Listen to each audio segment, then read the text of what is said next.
Fairly quickly in my life, deterioration is happening. I go to college when I was young, 17 years old, I go to college.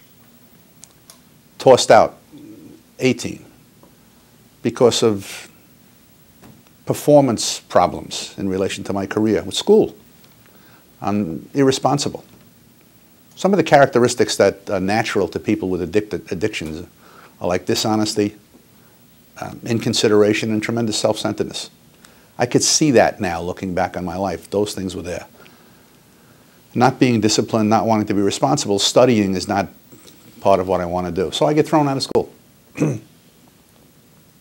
18 years old, I'm thrown into college. And I start in the world of work. My drinking begins to affect my status in the workplace. Absenteeism. Tremendous problem with absenteeism. You and I were speaking about that. Absenteeism. And I get fired from a series of these low-level jobs.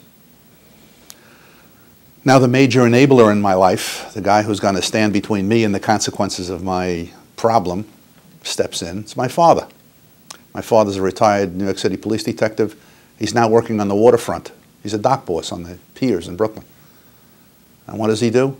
He gets me into the union, the longshoremen's and the checkers union. And I start to work on the waterfront, 19 years of age.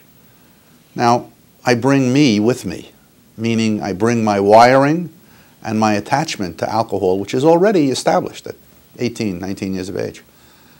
And the consequences of, as I said before, poor performance, absenteeism, short spurts of responsibility but no long-term dependability. And so I start having problems on the job, and my dad is the boss. So can you imagine the conflict that begins to take place in my home between my father? So he's affected by my drinking. I can see how my drinking is affecting my family. He doesn't understand.